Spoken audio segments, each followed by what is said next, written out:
Now, if we have the time, we'll take some questions from the audience.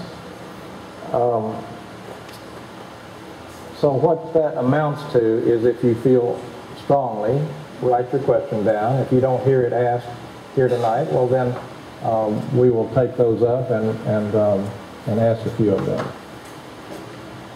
Bill, one of your staff members, Elena Marks, came over here recently to see our shop, and she got lost.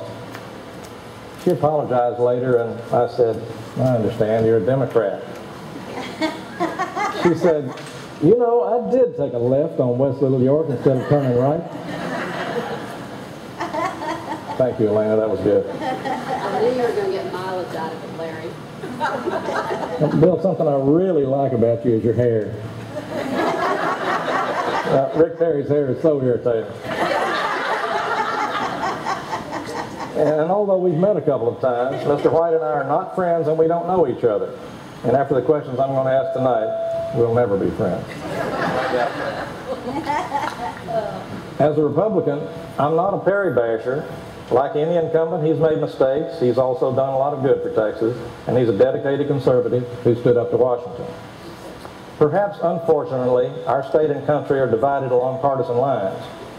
Both sides tend to think the other is wrong or bad.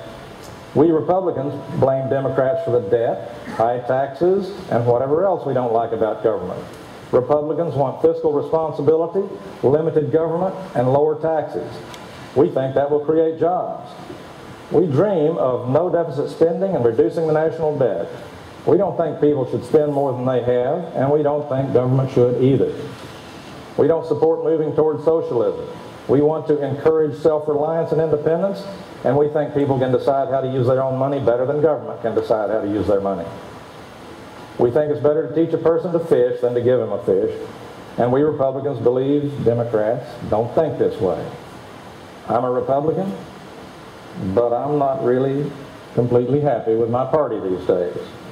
So now I'll ask you a few questions pertaining to issues you might expect, and then we'll take questions from the audience. Okay. I see you rolling up your sleeves. After that, after we're through with questions, please feel free to talk as long as you like. Although I'm going home at midnight, I've got a lot of work to do at work tomorrow. As mayor of Houston, your opponents say you left Houston broke. What did you inherit from Mayor Brown's administration, and what financial situation did you leave us in after your 6 years? Your opponents also say you made Houston a sanctuary city, implying Hurricane Katrina refugees were welcomed here, somehow benefiting your friends, increasing our crime rate, and saddling us with huge costs. What's the truth here, and were you able to get those expenses repaid? Yes. Sure sign of a professional politician is they'll say anything to get reelected, even if it means tearing down the largest city in our state. That's wrong. Here are the facts. I guess it was about February, the Houston Chronicle's lead article was that there was a $150 million budget shortfall that was projected by all the staff within City Hall, because there were some drivers of that. Police contract hadn't been put into it, was in effect, but called for a 14% rise in police compensation, because in prior years they said we didn't have the money to pay for it, but it went into effect 3 months into the new mayor's term. And I could go on and on about other things. Drainage. There was no money for drainage projects in the budget. Zero. Zero money for drainage. And the money ran out in December, the December before Tony and I were sworn in. And every year, we develop budgets based on increasing employee productivity, bringing down the increase in health benefit costs, which have been rising at double-digit rates. The first big city, and some say, there was an article this year, the only big city or state in the country to do far-reaching public employee pension reforms. Some of you may remember it. If you voted in that referendum 4 months into office, you voted. You remember what I said, we wanted to pay people more to work and less not to work. And we didn't take away vested benefits. And what did that lead to? We were able to increase staffing in police, bring the crime rates down to the lowest level in decades. We were able to increase the number of city parks and green spaces, improve the neighborhoods, improve the libraries that are so much part of the neighborhoods. We did all this and we cut the property tax rate 5 straight years and raised the senior and disabled exemption 5 straight years. We took the cash balances in the city from $80 million unreserved cash balance to over $250 million in cash balances. And then when I left, the cash balances of the city were more than double when we found it.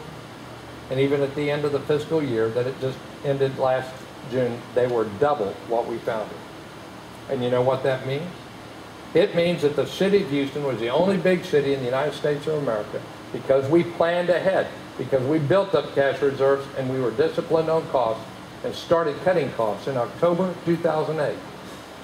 We're the only big city in the United States of America that didn't raise taxes and cut essential services such as public safety in a global recession. And this last budget is proof in the pudding of the city of Houston. It followed an outline that we presented back in October 2009. There were no increases in property taxes in that budget from the rates where I'd cut it, and there was no cuts or layoffs of essential public safety workers, which had occurred throughout the country. Now, on Katrina, Rita, and Ike, people came together in this community to do what we needed to do. The principle wasn't conservative, liberal. For those of you, whether you attend Unity's church or St. Luke's or no church at all, we just adopted a simple idea that we should treat our neighbors the way we would want to be treated in a similar situation. That doesn't mean long-term dependence. It means help people get back on their feet. Able-bodied seek work. Those who are disabled and elderly, treat them with respect that we would want those within our community if we had a natural disaster which made this city uninhabitable. Did we get all our bills repaid by the federal government when FEMA didn't step up? I can't tell you we got them all. But I'll tell you this, we didn't have to raise any taxes, and we didn't have to cut any and compromise the services of the people of Houston. And that moment brought people together in a very special way. After a church service I attended, about 6 months later, an older lady came up. She was one of those deaconesses at the church, African American, who made eye contact. She hugged me. She looked me right in the eye and she said, "Look, in my lifetime, the laws have changed, and I know attitudes have changed for many people, but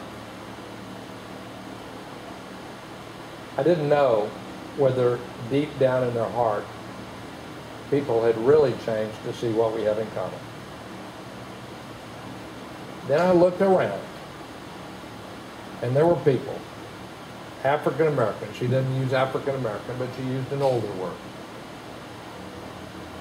that were given shelter in all the houses of this community. And on the networks, they were just talking about black and white. But in Houston, people just saw fellow Americans. This country changed, and you helped lead that change. And I never could be more proud of my community. That's the way I feel.